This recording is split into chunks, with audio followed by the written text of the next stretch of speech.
I know what you're thinking. One arm rows on a machine, that can't be good for swimmers. But we've got to think about when we're looking at swimming, how can we build up strength? How can we build up a more explosive pull, a stronger lat area, a stronger rhomboid area, right? And this is where this movement comes into play. Boom. If we do a one arm lat pull down, let's say we do 5 on each arm, okay?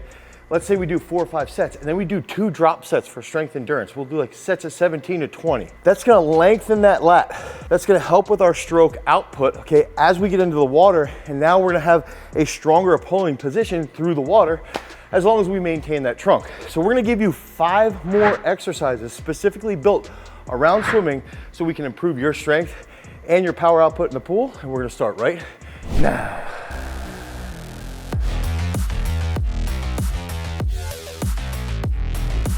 Okay, so swimmers have to have strong lats, like we mentioned. They have to have strong rhomboids, okay? They have to, even to a point, have strong pecs. We need to make sure that their shoulders are stable, and then ultimately, we also need to make sure that they have good posture in the pool. Okay, so we can do some movements in the weight room that will help them improve that posture by having dynamic trunk control. And this next exercise is a movement that most of you swimmers have probably never even seen before. And what we're gonna do is we're gonna do a neutral grip pull-up, and I'll even use this exercise to a point with my swimmers where we'll do auditory commands. So they have to be in a very lengthened position and explode up out of that bottom position. Now, I'm gonna do a little twist here, which is gonna lead to that trunk control. It's gonna help with that pull posture.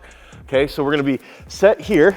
Earl's gonna come in and put this plate on my calves here, and immediately as soon as you feel it, you start to feel it in your abs and your hamstrings, and then I'm gonna pull up. So I'm here, 1, 2, boom. 1, 2, boom. 1, 2, boom.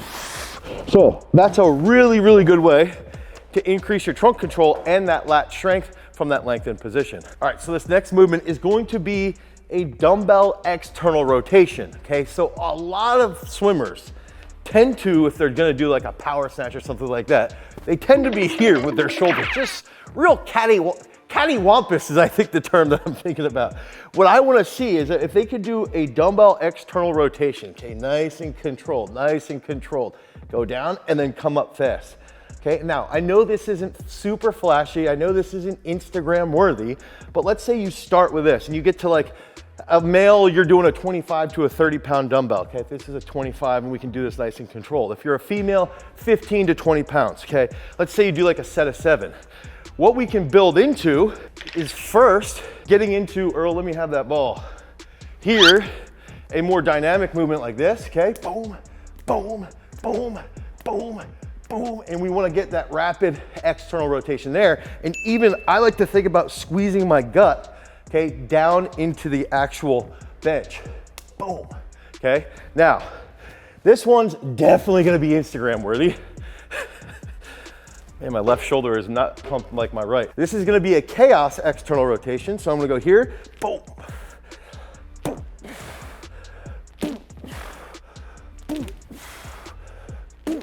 Okay, and I want you to think about here, stable through the shoulder. Don't let the shoulder drop. Be stable.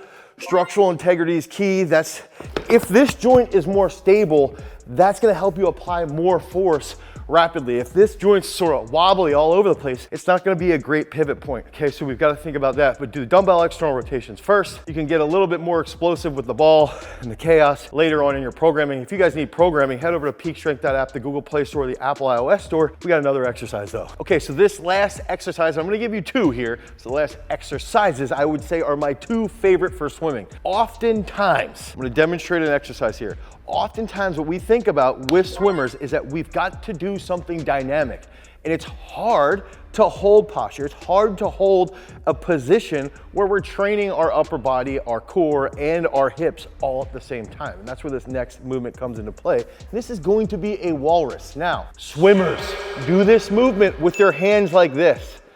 Don't do it this way. Do it this way. It's harder and it trains your lats quite a bit more. And then I would even recommend when you do this, have your feet in this dorsiflex position here, okay? Actually, it's not dorsiflexion, that would be plantar flexion, I guess, if I was holding it like this. Yeah, plantar flexion here. Okay, so I want my feet like this on the sliders, okay? I'm gonna get set, and I'm gonna walk. Don't make fun of me, swimmers. Okay? That's really hard for me because I am not a swimmer and my abs are sore and I'm weak. So do that, and what you can do is you can go through a strip. Like right here, we're about 10 meters, okay? What you can do, you can put a chain on, you can time yourself, you can go at a higher speed, you can take the chain off, you can put weight on. We have a weighted sled that we use for this as well. So you can do this in multiple different ways. Now, I also wanted to bring up, if you don't have furniture sliders, you can use a towel, you can go on grass, you can get really creative with it. If you don't have access to any of this, maybe you're at a bigger gym and you do have access to things like a sled. If you can't do the Walrus, you could do heavy sled pulls with a rope. And I like to think about that where you would actually lean forward and lengthen the lats as you would be pulling that rope. That's also gonna help with that power output in your upper body and in your trunk. So the Walrus is great. Doing the heavier sled pulls can be a variation. You can do them together as well. They're both really, really fantastic movements to improve your overall strength in the pool. If you guys need help with that training, head over to peakstrength.app, the Google Play Store or the Apple iOS Store. Because remember, freaks, if you want to become a champion, you've always got to cultivate your power. Peace.